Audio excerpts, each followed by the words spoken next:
आयौ नै एम्बु लानजाय गोनां नाय होमबा देरबाबो लानजाय दं बेना गिदिर गिदिर देरबावबाय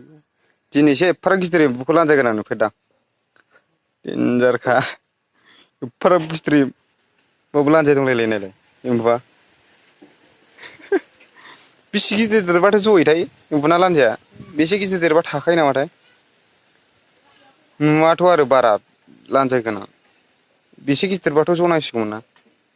बेसे गिदिर एम्बु लानजाय गोनां नुफेराखैमोन आं देनजारखा बा नायलाय एम्बुआ गिदिर देरबाबो लानजाय थाबाय थाबा माबायदि जागौमोनथाय आयौ हगार हरफिननांसिगोन नायदो माबायदि लानजाया गिदिर देरबाबो बिदिनो लानजाय थाबाय थानांगौमोन बे एम्बुफोरना होमबा बरियासिन जागौमोन